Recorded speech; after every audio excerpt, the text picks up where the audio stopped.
Bismillahirrahmanirrahim. Assalamu alaikum, my dear student. I am your mathematics teacher Ijaz Ahmad from Hadab Group of College Peshawar. Student, आज हमने first lecture करना है और first lecture में हमने chapter number first जो है सेकेंड ईयर का फंक्शन एंड लिमिट्स शुरू करना है। जिस तरह आपने ऑलरेडी फर्स्ट ईयर में पढ़ चुके हैं, अबाउट फंक्शन डिटेल से पढ़ चुके हैं चैप्टर नंबर 8 में कि क्या फंक्शन क्या है, उसके टाइप्स भी पढ़ चुके हैं। इधर भी हम थोड़ा इसका डिटेल पढ़ते हैं चूँकि उधर हम ऑलरेडी जो चैप्टर नंबर 8 था उधर हम अलजेब्राइक फंक्शन पढ़ चुके हैं, इधर हम कुछ और फंक्शन भी पढ़ेंगे। अब इस चैप्टर में हमारे पास जो मेन दो पोर्शंस हैं, एक पोर्शन हमारे पास है फंक्शंस का और दूसरा पोर्शन हमारे पास क्या है, लिमिट का। ठीक है, फंक्शन तो ऑलरेडी आप पढ़ चुके हैं आप, लेकिन अगेन हम इसको थोड़ा रिकॉल करते हैं, थोड़ा पहले बेसिक चीज़ें देखते हैं कि बेसिक इसका क्या है। इस आज के लेक्चर के साथ जो बेसिक चीज़ रिलेटेड है उसमें फर्स्ट जो है क्वांटिटी, हमें पता होना चाहिए कि व्हाट इज़ क्वांटिटी, यानी क्वांटिटी क्या है सिंपली। ठीक है, क्वांटिटी एक मकदार होता है, जिस तरह आपको पता है फिजिक्स में भी आप पढ़ते हैं, मैथमेटिक्स में भी ऑलरेडी आप पढ़ते हैं, जिस तरह आपने चैप्टर नंबर 3 में वेक्टर्स में पढ़ा है कि फिजिकल क्वांटिटी जो है, जिस तरह आप पढ़ चुके हैं। तो क्वांटिटी के दो टाइप्स बेसिकली हैं, एक है वेरिएबल और दूसरा है कांस्टेंट। वेरिएबल हमारे पास जो है वो स्टूडेंट वो अननोन, जिस तरह हम वेरिएबल्स कहते हैं अननोन्स, अक्सर हम मैथमेटिक्स में अननोन्स के लिए यूज करते हैं एक्स वाई जी, अक्सर हम यूज करते हैं एक्स वाई जी, यानी ये एज ए वेरिएबल यूज करते हैं जो अननोन है, इसका कोई फिक्स वैल्यू नहीं होता है, वो अकॉर्डिंग टू सिचुएशन जो है वो वेरी करता है कि एक्स का वैल्यू क्या है, वाई का वैल्यू क्या है, तो दिस इज कॉल्ड वेरिएबल। और दूसरा जो क्वांटिटी का टाइप है वो है कांस्टेंट क्वांटिटी। तो कांस्टेंट क्वांटिटी क्या है, वो नोन होता है, वो पहले से मालूम होता है, जिस तरह हम आमूमन आम लिखते हैं 1 2 3 या 1 kg हम लिखते हैं, 1 ग्राम हम लिखते हैं, तो वो पहले से फाइंड होता है कि 1 kg 1 ग्राम 2 ग्राम, तो दिस इज कांस्टेंट अमाउंट, ये कांस्टेंट क्वांटिटी है जो पहले से पता होता है, नोन्स होता है। लेकिन स्टूडेंट वेरिएबल नोन नहीं होता है। अगर मैं आपको कह दूं कि x kg, तो दिस इज अननोन। अब x kg को मैं फाइंड करूंगा कि नहीं, x की जगह आप 2 kg लें, 3 kg 4 kg, तो ये x जो है वेरिएबल जो है ये वेरी करते हैं, चेंज होते हैं according to situations, according to problems, लेकिन कांस्टेंट हमेशा कांस्टेंट ही रहते हैं।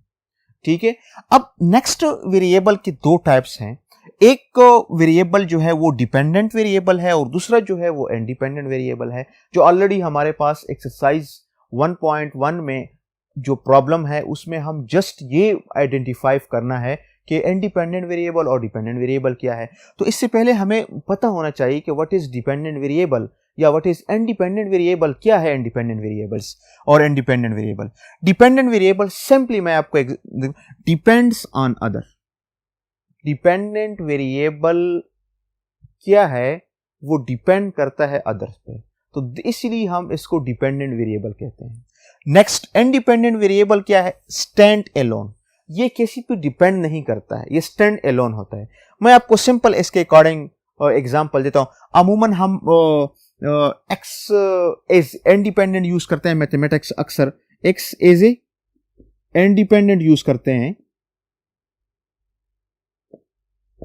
और y जो है वो हम एज ए डिपेंडेंट यूज करते हैं मैथमेटिक्स में। लेकिन जरूरी नहीं है, आप एनीवेयर एनी सिंबल्स यूज कर सकते हैं, लेकिन आमतौर पर हम यूज ये ज्यादा करते हैं x is independent, y is dependent. जहां हम x देखते हैं तो हम कहते हैं कि दिस इज इंडिपेंडेंट, और जहां हम y देखते हैं तो दिस इज डिपेंडेंट, यानी y डिपेंड करता है x पे।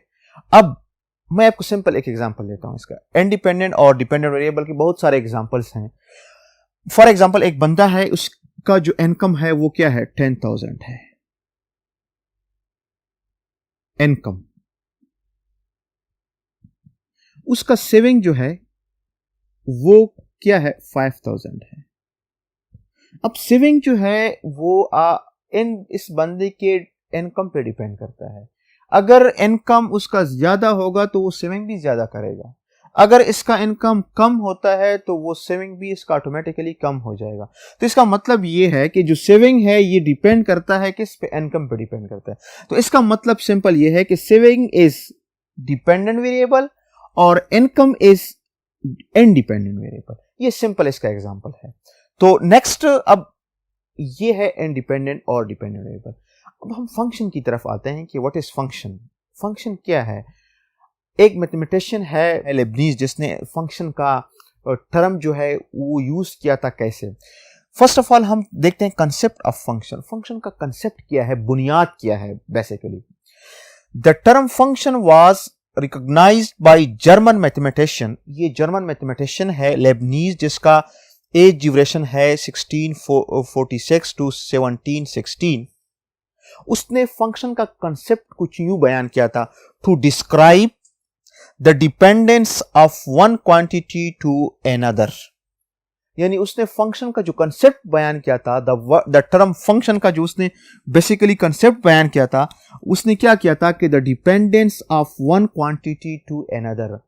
अब जब dependence of one quantity to another आ गया तो इसमें ऑलरेडी इंडिपेंडेंट और डिपेंडेंट वेरिएबल्स होंगे। इन डिपेंडेंट वेरिएबल्स जो है वो डिपेंड करते हैं दूसरे पे और इंडिपेंडेंट दूसरे पे डिपेंड नहीं करते हैं। जब ये words dependence of one quantity to another, तो इसका मतलब यह है कि जो क्वांटिटी दूसरे पे डिपेंड करेगा तो ऑलरेडी वो क्वांटिटी क्या आएगा, डिपेंडेंट वेरिएबल आएगा। अब जो क्वांटिटी डिपेंड नहीं करता है दूसरे पे तो वो ऑटोमेटिकली क्या आएगा, इंडिपेंडेंट वेरिएबल आएगा। तो लेबनीज ने कुछ यूं इस तरह उसका कंसेप्ट बयान किया था, again the dependence of one quantity to another. मैं आपको सिंपल इसके दो एग्जांपल बताता हूं। अब इसका फर्स्ट एग्जांपल है a is equal to X square, area of square. हम एरिया ऑफ स्क्वायर देखते हैं, ऑलरेडी हम पहले पढ़ चुके हैं प्रीवियस क्लासेस में। तो एरिया ऑफ स्क्वायर में क्या है, a is equal to X square है। अब x जो है वो स्क्वायर का साइड है, ये आपके पास स्क्वायर का शेप है। x डिपेंड क्या, x इज साइड। अब x जो है वो वेरिएबल है, x नोन नहीं है कि साइड कितना है, x लिखा है। और इसी तरह एरिया भी क्या है, इसका जो एरिया है वो भी क्या है, a है, वो भी नोन नहीं है, वो भी अननोन है। अब दोनों वेरिएबल हो गए, यानी x इज वेरिएबल और a इज वेरिएबल। लेकिन इस दोनों वेरिएबल में ये पोजीशन है कि the dependence of one quantity to another. इसमें दो क्वांटिटी है, यानी दो क्वांटिटी, ऑलरेडी क्वांटिटी से आए हम, तो क्वांटिटी है। अब इसमें एक क्वांटिटी दूसरे पे डिपेंड करेगा। तो इस एरिया ऑफ स्क्वायर में कौन सा जो क्वांटिटी है, कौन सा वेरिएबल है जो दूसरे पे डिपेंड करता है। तो अगर हम देख लें, a is a function of x, a depend करता है x पे और x हमारे पास क्या है, साइड है। अब जितना आपके पास फॉर एग्जांपल एक रूम है, उसका जो स्क्वायर है उसके साइड्स का लेंथ 10 है, तो इसके एरिया क्या होगा, अगर हम उसके लेंथ ज्यादा करते हैं तो उसका एरिया ज्यादा हो जाएगा। तो इसका मतलब यह है कि एरिया डिपेंड करता है किस पे, साइड पे। अब एरिया को हमने रिप्रेजेंट किया है कैपिटल A से और इसको हमने रिप्रेजेंट किया है x से। तो इसका मतलब यह है कि a is dependent, a is a dependent variable और x is called independent variable. x is called independent variables, यानी a डिपेंड करता है x पे, a डिपेंड करता है साइड ऑफ स्क्वायर पे। तो a is a function of x हम कह सकते हैं। दूसरा मैंने एक एग्जांपल लिखा है, v is equal to 4 divide by 3 pi r cube volume of sphere. तो वॉल्यूम ऑफ स्फीयर का जो फॉर्मूला है उसमें हमारे पास दो वेरिएबल्स हैं, r और v, बाकी pi is constant, 4 divide by 3 is constant. तो v जो है वो डिपेंड करेगा किस पे, r पे डिपेंड करेगा। वॉल्यूम ऑफ स्फीयर का मतलब यह है कि जितना हम r को बढ़ाएंगे उतना हमारा क्या होगा, v बढ़ेगा। अब v जो है वो क्या है, वॉल्यूम है, r क्या है, वो क्या, रेडियस ऑफ स्फीयर है। लेकिन है दोनों क्या, वेरिएबल्स हैं। अब इस वेरिएबल्स में एक वेरिएबल दूसरे पर डिपेंड करता है, तो ऑटोमेटिकली अगर हम देख लें v is the function of r, यानी v डिपेंड करता है किस पे, r पे डिपेंड करता है। तो v क्या है, डिपेंडेंट वेरिएबल है और r जो है वो क्या है, इंडिपेंडेंट वेरिएबल है। तो इसका मतलब ये हुआ कि v जो है वो is a function of r है, इस दोनों एग्जाम्पल से हमें यह पता चला कि जो हमारे पास प्रॉब्लम्स हैं उसमें जो राइट साइड पे वेरिएबल्स हैं वो ऑटोमेटिकली इंडिपेंडेंट वेरिएबल्स होते हैं, और जो लेफ्ट पे होते हैं वो हमारे पास क्या होता है, डिपेंडेंट वेरिएबल होते हैं। और इसके अकॉर्डिंग हमने एक्सरसाइज 1.1 का फर्स्ट क्वेश्चन देखना है। स्टूडेंट, एक्सरसाइज 1.1 में पहला क्वेश्चन हमारा है, identify the independent and dependent variables for the following problems. ये प्रॉब्लम्स गिवन है, इसमें हमने जस्ट ये आइडेंटिफाई करना है कि कौन सा इंडिपेंडेंट है और कौन सा डिपेंडेंट वेरिएबल है। और ये एग्जाम पॉइंट ऑफ व्यू से एमसीक्यूज का क्वेश्चन है। अभी तक कोई लॉन्ग क्वेश्चन और शॉर्ट क्वेश्चन ऐसे नहीं आए हैं, तो एग्जाम पॉइंट ऑफ व्यू से आपने जरा इसे एज एमसीक्यूज के तौर पर आपने इसको सीखना है। तो अगर हम इस फर्स्ट ए पार्ट देख लें, P is equal to 64D, तो इसमें हमारे पास जो डिपेंडेंट वेरिएबल है वो क्या है और इंडिपेंडेंट वेरिएबल क्या है। इसमें डिपेंडेंट वेरिएबल जो है, dependent variable is equal to P and independent variable जो है वो हमारे पास है D। बस इसका सिंपल ये सोल्यूशन है। हमने जस्ट इसका क्या करना है, ये बताना है कि कौन सा वेरिएबल डिपेंडेंट है और कौन सा वेरिएबल इंडिपेंडेंट। इसमें अगर आप देख ले P और D दोनों वेरिएबल्स हैं, तो इस प्रॉब्लम के according P is a function of D है, यानी P डिपेंड करता है किस पे, D पे डिपेंड करता है। अब D जो है this is called independent variable और P is called dependent variables. अब नेक्स्ट इसके अकॉर्डिंग ये P जो है वो लेफ्ट साइड पे है और D जो है वो किस साइड पे है, राइट साइड पे है। तो इस बेस पे हम कह सकते हैं कि D इज इंडिपेंडेंट वेरिएबल और P is a dependent variable. Next question की सोल्यूशन जो है वो उसमें जस्ट हमने क्या करना है, आइडेंटिफाई करना है इंडिपेंडेंट और डिपेंडेंट वेरिएबल। तो अगर इसमें हम देख लें F is on left side और C is on right side, तो F क्या है, F हमारे पास जो डिपेंडेंट वेरिएबल है वो क्या है,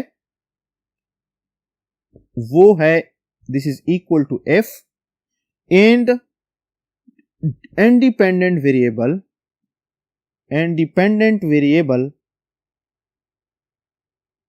is equal to C। Dependent variable क्या है, C है। तो इस प्रॉब्लम में F is dependent variable and C is independent variable. बाकी C पार्ट में है C of F is equal to 5/9 and to F minus 32। तो इस प्रॉब्लम में अगर आप देख ले C is on left side, यानी C ऑफ का मतलब क्या है कि C फंक्शन है F का, F किस पे है, राइट साइड पे है। C जो है वो डिपेंड करता है किस पे, F पे। तो इसका मतलब ये है, इसका सॉल्यूशन ये है कि C जो है ये डिपेंडेंट वेरिएबल है, C जो है ये क्या है, डिपेंडेंट वेरिएबल है एंड F जो है वो क्या है, इंडिपेंडेंट वेरिएबल है। F जो है वो क्या है, इंडिपेंडेंट वेरिएबल है। नेक्स्ट क्वेश्चन हमारे पास है D part, S is equal to F R comma theta is equal to R dot theta.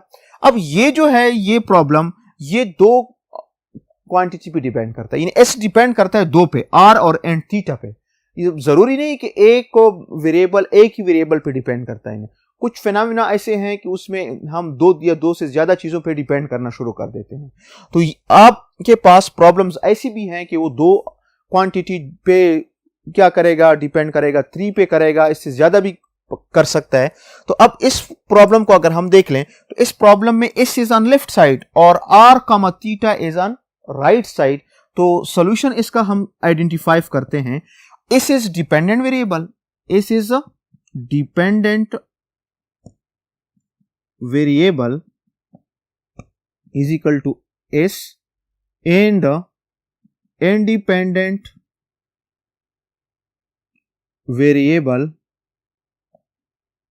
क्या है, independent variable R comma theta. Dependent variable हमारे पास क्या है, R कामा थीटा है। इसके साथ E पार्ट हमारे पास है F is equal to theta of F M comma A. तो ये भी दो क्वांटिटी पे डिपेंड करता है, यानी F is a function of M A, F is a function of F A. तो इसकी सोल्यूशन हमारे पास क्या होगा, F डिपेंडेंट वेरिएबल हमारे पास होगा F एंड इंडिपेंडेंट वेरिएबल हमारे पास होंगे m comma a, m comma a is a dependent variable. इसका एक पार्ट रहता है, वो आप इसे होमवर्क कर सकते हैं। उसमें LHV है, LHV is the independent variable, और S जो है उसमें क्या है, S ऑफ A जो है वो हमारे पास उसका क्या है, डिपेंडेंट वेरिएबल है। तो ये फर्स्ट क्वेश्चन था, इसमें कोई सोल्यूशन नहीं है, जस्ट हमने आइडेंटिफाई करना है। लेकिन आइडेंटिफिकेशन आप उस वक्त स्टूडेंट कर सकते हैं जब आपको पहले से पता हो कि व्हाट इज डिपेंडेंट वेरिएबल और व्हाट इज इंडिपेंडेंट वेरिएबल, और उसके बाद आप इस प्रॉब्लम्स को हैंडल कर सकते हैं। ठीक है स्टूडेंट, अब हम आते हैं फंक्शन की तरफ। What is function? अब जिस तरह अभी हमने कहा है कि लेबनीज ने कंसेप्ट ऑफ फंक्शन बयान किया था, the dependence of one quantity to another. अब हम प्रॉपर मैथमेटिकली डिफिनीशन देखते हैं कि what is function according to mathematics. जिस तरह आप प्रीवियस क्लासेस में पढ़ चुके हैं, आपको मैं इसलिए बार बार ये चीज़ें रिमाइंड करवाता हूँ कि आप जब भी मैथमेटिक्स को पढ़ेंगे तो मैथमेटिक्स के अकॉर्डिंग आपने बेसिक चीज़ें मस्त सीखनी है। अगर उस वक्त आपको वो चीज़ माइंड में नहीं आता है तो आप इसको देख लें, घर जाके आप उसको देख भी सकते हैं। अब जब तक आपका पिछला चीज़ ठीक तरह समझ नहीं आएगा, आपको अगला चीज़ समझ नहीं आता है। अब फंक्शन का डिफिनीशन ऑलरेडी हम पहले पढ़ चुके हैं। अब चैप्टर नंबर 8 में ऑलरेडी हमने डिटेल से वो क्या कर फंक्शन पढ़ चुके हैं। फंक्शन का बुनियाद किस चीज पे है? फंक्शन का बुनियाद जो हमारे पास है वो बेसिकली सेट्स, फिर उसके बाद कार्टेशियन प्रोडक्ट, फिर उसके बाद रिलेशन। उस रिलेशन पे कुछ कंडीशन हम इंपोज करते हैं, अगर वो कंडीशन सेटिस्फाइड करते हैं तो then function, then this relation is called function. यानी फंक्शन के लिए पहले सेट हम डिस्कस करते हैं कि व्हाट इज सेट, सेट क्या है। फिर उसके बाद कार्टेशियन प्रोडक्ट, फिर दोनों सेट्स को मल्टीप्लाइड करते हैं, उसका कार्टेशियन प्रोडक्ट लेते हैं। फिर उसके बाद उस कार्टेशियन प्रोडक्ट से हम सबसेट लेते हैं जिसको हम क्या कहते हैं, रिलेशन कहते हैं। उस रिलेशन पे हम फिर कंडीशंस इंपोज करते हैं। वो दो कंडीशन है जो हम लोअर क्लासेस में ऑलरेडी पढ़ चुके हैं। उस कंडीशन के बाद उस रिलेशन को हम क्या कहते हैं, फंक्शन कहते हैं। अब हमारे पास जो डिफिनीशन है, if the value of y depends on x, अगर दो सेट्स हैं, एक सेट हमारे पास क्या है, x है, दूसरा सेट हमारे पास क्या है, y है। अब सेट y यानी वैल्यू ऑफ y क्या है, 5 6 7 1 2 3।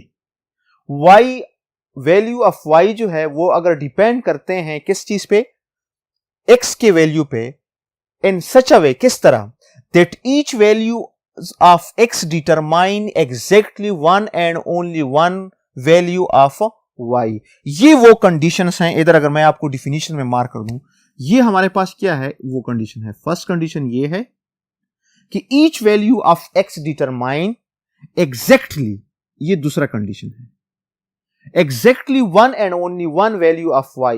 यानी ईच वैल्यू, हर x का जो हर वैल्यू है वो आपको क्या देगा, y का यूनिक वैल्यू देगा। अगर ये कंडीशन है, यानी y इस तरह डिपेंड x पे करता है कि x के तमाम वैल्यू y की यूनिक वैल्यू देते हैं, तो this type of relation is called function. This type of relation is called functions. यानी ईच वैल्यू ऑफ x का मतलब क्या है कि ये x वैल्यू है, ये x वैल्यू है, ये x वैल्यू है। ये रेड डॉट का मतलब ये है कि ईच वैल्यू ऑफ x, कोई विदाउट रेड डॉट नहीं है। अब ये क्या कर देता है, यूनिक वैल्यू ऑफ y 5 देता है, ये भी आपको दिया 6 देता है, ये आपको क्या देता है, 7 देता है। तो this relation under if is called function, this is called function. अब exactly one and only one का मतलब यह है कि y, आप जो x की वैल्यू आपको दे रहे हैं, इमेज y दे रहे हैं, वो आपका यूनिक होना चाहिए। यानी एक वन, ये वन जो है ये आपको दो y की वैल्यू नहीं दे सकते हैं, ठीक है। ये आपको exactly one value of y देगा, और ईच वैल्यू ऑफ x जो होगा वो क्या होगा, रिलेटेड होगा। तो this type relation is called functions. हम कह सकते हैं then y is the function of x, then y is the function of x. Symbolically we write this y is equal to f of x, y is equal to f of x. और फिर इसको हम क्या कहते हैं, y is dependent variable, y is a dependent variable, x is called independent variable, x is called independent variable. Okay अब देखें हमने already if the values of y depend on x, जब डिपेंड करेगा तो इसका मतलब यह y is dependent variable and x is independent variable, x is a independent variable. और इसको हम this is output, this is input, sorry. Okay अगर हर इनपुट आपको एक आउटपुट देता है तो दिस इज फंक्शन. सिंपली मैं आपको दूसरा एक वेन डायग्राम से देखता हूं. दिस ये एक वेन डायग्राम है 1 2 3, ये x है, ये y है, a b c. 1 का रिलेशन a के साथ है, 1 का रिलेशन b के साथ है, 2 का रिलेशन किसके साथ है 3, और c का इसका रिलेशन b के साथ है. अब अगर इसमें हम देख लें, इसमें हमारे पास 1 जो है वो 2 टाइम रिलेटेड है, यानी 1 आपको 2 इमेज देते हैं, 1 आपको एक इनपुट आपको 2 आउटपुट देते हैं, तो कंडीशन इज फेल. हमने क्या लिखा है कि exactly 1 and only 1 value of y, exactly 1 and only 1, तो this is not function, this is not a function. इसके अकॉर्डिंग आपके एक्सरसाइज में जो क्वेश्चन है, क्वेश्चन नंबर 1.1 में, एक्सरसाइज 1.1 में क्वेश्चन नंबर 9, उसके 2-3 पार्ट बिल्कुल सेम इसी तरह वेन डायग्राम दिए हैं. आपने जस्ट उसको देखना है, ईच वैल्यू ऑफ x, और दूसरा आपने यूनिक वैल्यू ऑफ y देखना है. अगर वो है तो आप उसके नीचे फंक्शन लिख लें, अदरवाइज नॉट फंक्शंस. दूसरी चीज हम करते हैं इसमें, अगर हमें गिवन फंक्शन हो तो वैल्यू ऑफ फंक्शन हम कैसे फाइंड करेंगे, यानी find the value of function, value of function for indicated variables, independent variable. For example हमें एक फंक्शन गिवन है y is equal to x plus 1, y is equal to x plus 1, या इसको हम लिख सकते हैं f of x is equal to y. So this implies that हम कहते हैं कि हमें f ऑफ 1 चाहिए, इस फंक्शन का वैल्यू फाइंड करके दे दें x ऑफ 1, तो इसका मतलब ये है कि f of 1 is equal to 1 plus 1, इसमें x की जगह आप 1 पुट कर ले तो this is equal to 2. This is called function value according to independent variable. ये f ऑफ 1 है. अगर हमें कहें कि f ऑफ 2 फाइंड दे दें, f ऑफ क्या कर ले तो हम 2 फाइंड कर सकते हैं. फंक्शन गिवन है, x की जगह आप 2 फाइंड कर लें और 2 पुट करके फाइंड कर सकते हैं. तो अगर हमें कोई फंक्शन गिवन हो, उस फंक्शन के अकॉर्डिंग हमने उस फंक्शन की वैल्यू फाइंड कर सकते हैं according to indicated variable, according to indicated independent variables. ठीक है, इसकी क्वेश्चन अब हम करते हैं. स्टूडेंट क्वेश्चन नंबर 2 है एक्सरसाइज 1.1 का. Evaluate the following function for the indicated independent variables. अब हमें क्वेश्चन में फंक्शन गिवन है और फंक्शन के इंडिकेटेड हमने इंडिपेंडेंट वेरिएबल्स के वैल्यूज फाइंड करनी है. इंडिकेटेड वेरिएबल्स का मतलब क्या है कि f of 3 and f of -4 and f of a plus h, ये इंडिकेटेड वेरिएबल्स हैं. फंक्शन इसके लिए एक है, यानी f of x is equal to 3x square plus 7x minus 5. अब हर एक इंडिकेटेड वेरिएबल के लिए आपने इसको फंक्शन का वैल्यू क्या करना है, सिंप्लीफाइड करना है. ठीक है, जिस तरह अभी हमने एक एग्जांपल किया कि किस तरह हम फंक्शन का वैल्यू फाइंड कर सकते हैं. तो अब फंक्शन का वैल्यू फाइंड करने के लिए हम सॉल्यूशन देखते हैं. इसके सॉल्यूशन क्या है. सॉल्यूशन में फर्स्ट ऑफ ऑल हम गिवन फंक्शन लिखते हैं. First of all given function f of x is equal to 3x square plus 7x minus 5. इसके अकॉर्डिंग हमने इंडिकेटेड वेरिएबल पे जाना है, इसका अकॉर्डिंग हमने फंक्शन की वैल्यू फाइंड करना है. तो फर्स्ट अगर हम देख लें for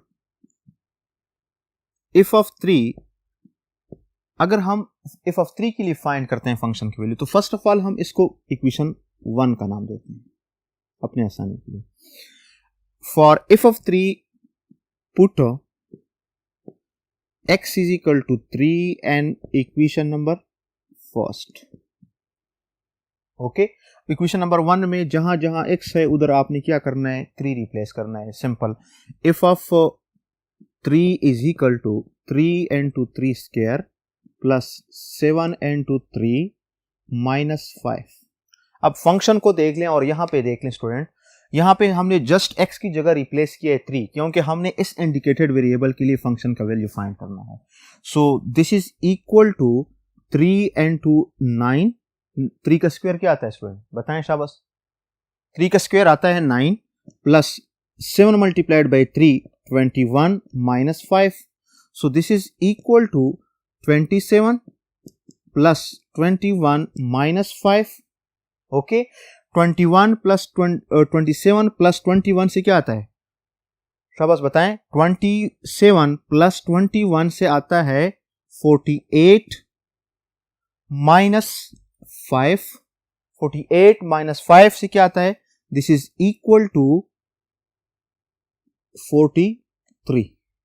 so f of 3 is equal to 43 and indicated variables जो हमारा है, इंडिपेंडेंट वेरिएबल जो है, इसके लिए फंक्शन का वैल्यू क्या है, 43 आ रहा है.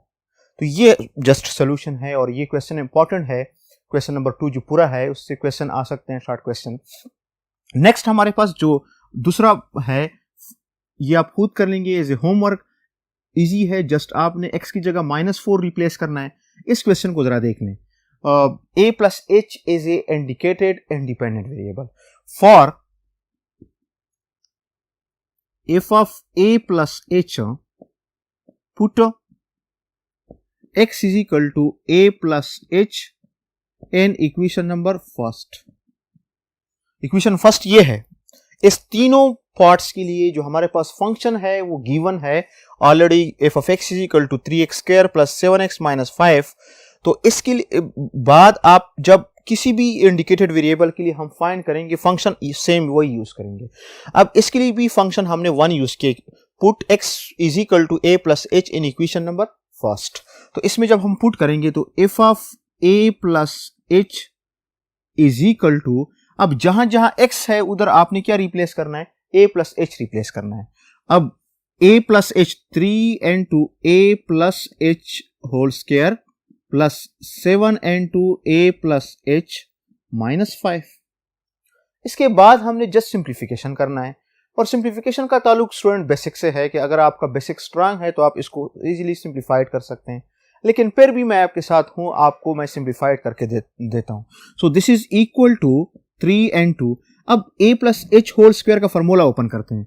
a plus h whole square का फॉर्मूला क्या है, a plus b whole square is equal to a square plus b square plus 2ab. इसको रिकॉल कर लें, ये फॉर्मूला हमने इधर यूज करना है.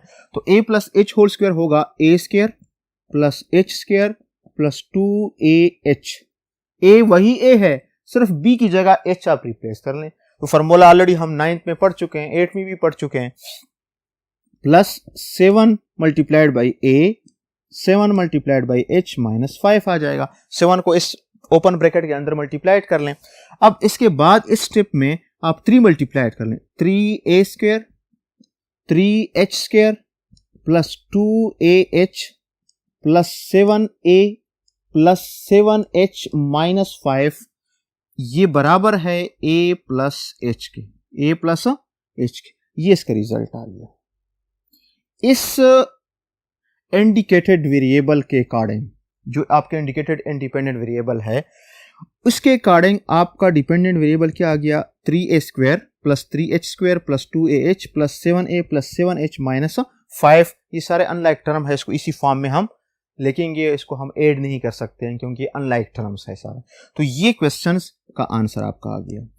नेक्स्ट हमारे पास जो बी पार्ट है स्टूडेंट, हमारे पास बी पार्ट है f of t is equal to t plus 5 divided by t minus 3. ये हमें फंक्शन गिवन है, लेकिन जहां अब जो पार्ट ए हमने किया है उसमें क्या था, जस्ट f of x था. इधर क्या है, f of t, और ये क्या है, रेशनल फंक्शन है. इसके अकॉर्डिंग आपने क्या फाइंड करना है, फंक्शन वैल्यू आपने इंडिकेटेड वेरिएबल 2 के लिहाज से फाइंड करना है, 7 माइनस 4 के लिहाज से आपने फाइंड करना है, और माइनस 3.7 के लिहाज से आपने क्या करना है, फाइंड करना है। ठीक है, अब सॉल्यूशन अगर हम इसका देख लें, गिवन फर्स्ट लिखते हैं, given function f of t is equal to t plus 5 divided by t minus 3, which is equation number first,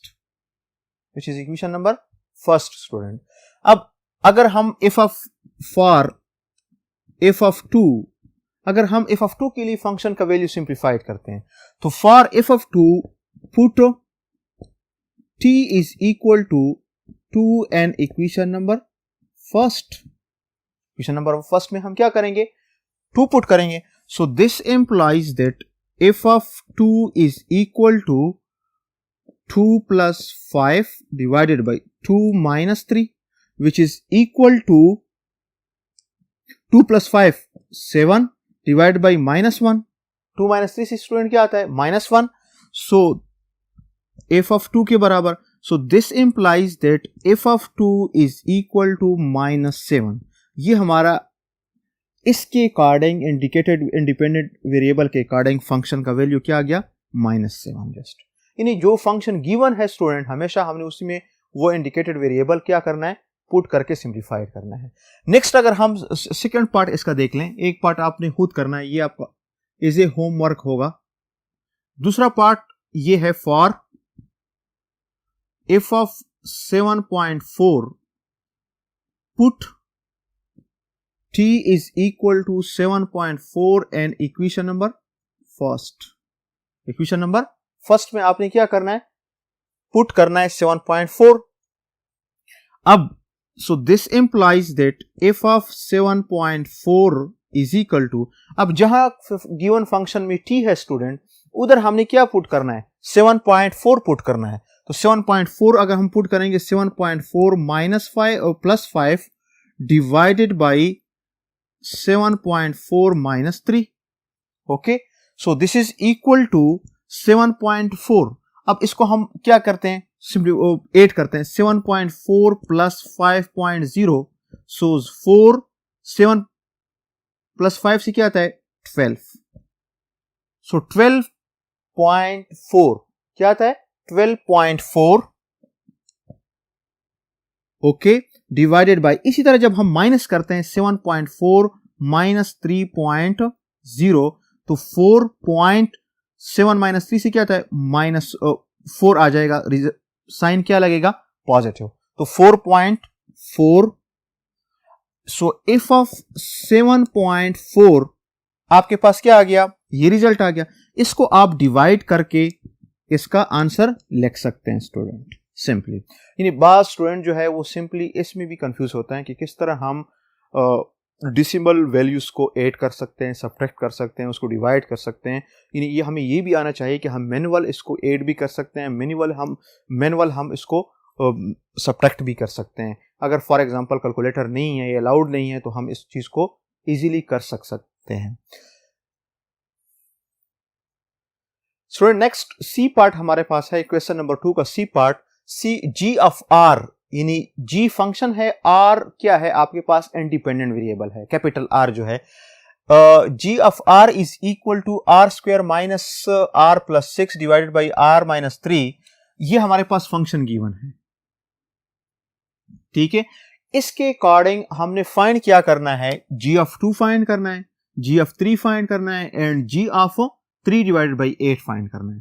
same way जो हमने प्रीवियस पार्ट्स किए हैं, उसमें भी आपके पास हमारे पास एक क्वेश्चन आप एज ए होमवर्क करेंगे, और एक जो है वो क्या मैं करूंगा, ये दोनों पार्ट्स में आपके साथ सिंप्लीफाइड करूंगा. अब फर्स्ट जो क्वेश्चन है, सॉल्यूशन क्वेश्चन का क्या है, सॉल्यूशन ये है कि आप फर्स्ट गिवन लिख लें, जो गिवन फंक्शन है जी ऑफ आर हमारे पास किसके बराबर है, R square minus R plus 6 divided by R minus 3, which is equation number first. इसको हमने इक्वेशन नंबर फर्स्ट दिया है. अब फॉर जी ऑफ 2, अगर हम इसके लिए फाइंड करते हैं फंक्शन का वैल्यू, जी ऑफ 2 यानी 2 आपके पास क्या है, इंडिकेटेड इंडिपेंडेंट वेरिएबल है। तो फंक्शन का वैल्यू हम कैसे फाइंड करेंगे? तो put r is equal to 2 and equation number first. Equation number first में आपने क्या पुट करना है? r is equal to 2 put करना है। So g of 2 is equal to r square यानी 2 square minus 2 plus 6 divided by 2 minus 3। जहां जहां कैपिटल R है स्टूडेंट, उधर आपने क्या रिप्लेस करना है? बताएं शाबाश। 2 रिप्लेस करना है और उसके बाद उसको सिंप्लीफाइड करेंगे हम। So this is equal to 2 square 4 minus 2 plus 6 divided by 2 minus 3 क्या आता है student? -1। So this is equal to 4 minus 2 से 2 plus 6 divide by -1। So g of 2 is equal to -8। यानी 2 प्लस 6 से क्या आता है? 8 डिवाइड माइनस से करेंगे तो -8 रिजल्ट आ जाएगा। तो इस g of 2 is equal to 8। g of 2 is equal to 8। Next part इसका देखते हैं। इस पार्ट को देख लें जरा। इस पार्ट में स्टूडेंट अक्सर कंफ्यूज होते हैं क्योंकि ऑलरेडी इंडिकेटेड इंडिपेंडेंट वेरिएबल जो है वो क्या है? फ्रैक्शन फॉर्म में है। तो जस्ट कोई इससे आपने घबराना नहीं है। जस्ट हमने क्या करना है? कैपिटल R की जगह 3 डिवाइड बाई 8 पुट के सिंप्लीफाइड करना है। So for g of 3 divided by 8 put R is equal to 3 divide by 8 in equation number first. Equation 1 first में आपने क्या पुट करना है स्टूडेंट? 3 डिवाइडेड बाई 8 पुट करना है। अब नेक्स्ट जो हमारे पास है so g of 3 divided by 8 is equal to, अब जहां जहां r है उधर आपने क्या रिप्लेस करना है? 3 divided by 8। So 3 divided by 8 square minus 3 divided by 8 plus 6 divided by 3 divided by 8 minus 3। Simply आपने क्या पुट किया है? जहां पे कैपिटल R है उधर हमने रिप्लेस किया है 3 डिवाइडेड बाई 8। अब इसको हम क्या करेंगे? सिंप्लीफाइड करेंगे। So this is equal to 3 divide by 8, 3 multiplied by 3 9, 64 minus 3 divide by 8 plus 6 divided by 3 और माइनस 24 डिवाइड बाई 8। इधर मैंने डायरेक्टली एलसीएम लिया है। एलसीएम क्या है? 1 है तो 1 मल्टीप्लाइड बाई 8 से क्या आता है? 8 मल्टीप्लाइड करेगा 3 के साथ तो -24 आ जाएगा। So this is equal to, इसका ऊपर एलसीएम ले लें। ऊपर आपके पास एलसीएम आएगा 64 जब एलसीएम होगा तो ये -9 ये माइनस। अब 8 मल्टीप्लाइड बाई 8 से क्या आता है स्टूडेंट? शाबाश बताएं। 64 तो 8 मल्टीप्लाइड कर ले 3 के साथ तो आपके 24 प्लस और 64 को मल्टीप्लाइड कर ले 6 के साथ तो 3 4 8 4 यानी 384 आता है आपके पास result, divided by -21 divided by 8। अगर हम ऊपर सिंप्लीफाइड कर लें, ऊपर सिंप्लीफिकेशन में क्या है? 384 से माइनस करते हैं तो क्या आता है? 360 में माइनस प्लस 98 करते हैं तो हमारे पास रिजल्ट आता है 369 डिवाइड बाई 64। और इस डिवीजन को हम शिफ्ट करते हैं तो ये आ जाएगा 8 डिवाइड बाई -21। ओके, अब दिस इज इक्वल टू 3 से मल्टीप्लाई करते हैं 1 2 3 और ये आ जाएगा 7, ये आ जाएगा 8 8000 क्या आता है? 64। तो रिजल्ट -123 डिवाइडेड बाई 56 यानी इधर 1 मल्टीप्लाइड बाई 1 2 3 तो 1 2 3 आ जाएगा। 8 मल्टीप्लाइड बाई 7 56। तो g ऑफ 3 डिवाइडेड बाई 8 जो है वो आपके पास आ गया -123 डिवाइडेड बाई 56।